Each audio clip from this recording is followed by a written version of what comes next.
Wow, I did not realize how big this room is until at this point.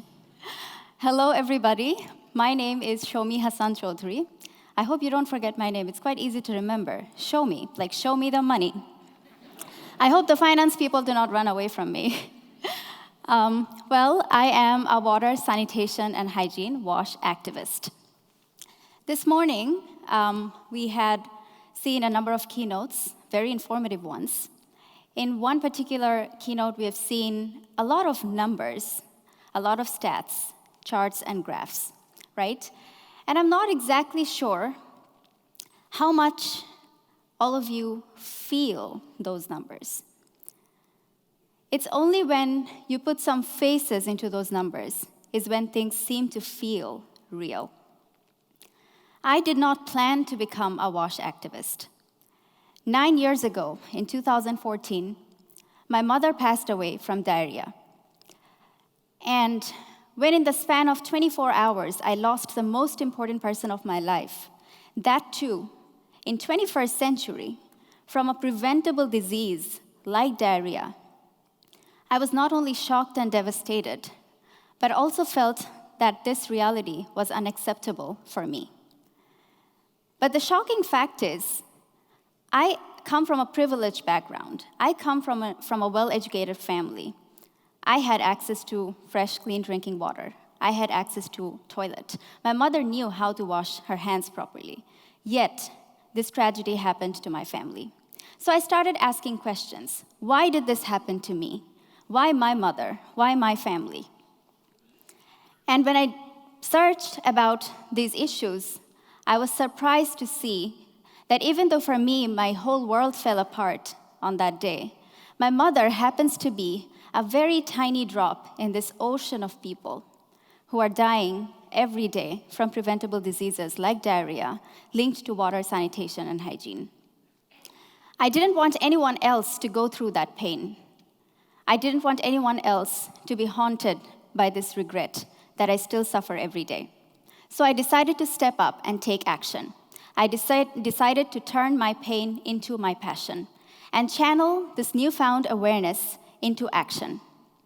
4 days after my mother's death, I did my first WASH campaign, a WASH talk, an awareness talk, at a sanitation workers community, which happens to be an isolated community, not considered as part of the society because of the work they do. Such a shame.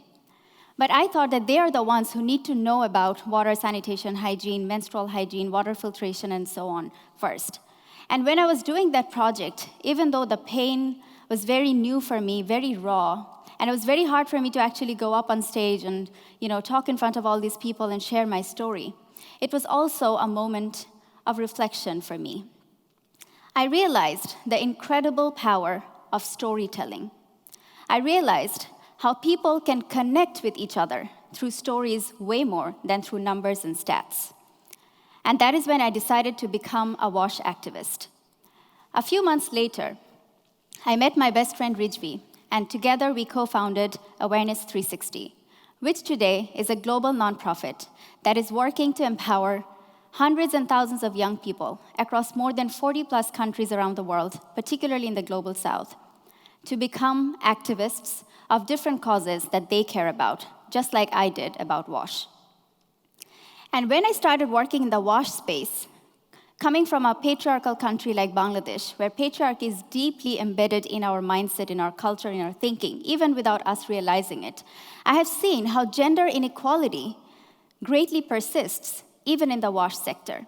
And I was surprised, just how one of you was sharing earlier, that you were shocked to see how these issues are interconnected, and that was also my finding. I found out that water is not just a WASH issue, or a health issue, or a poverty issue. It is also a social justice issue. It is also a gender issue. It is also a climate issue.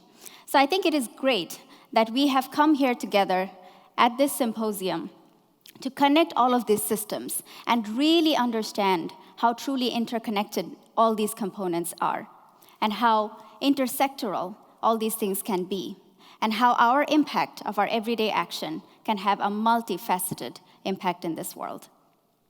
I don't want this to be a sad story.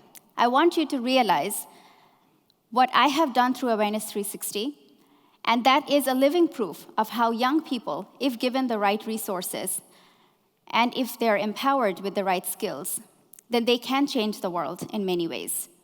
Through Awareness 360 projects, over 1 million people in the last 9 years have been directly impacted.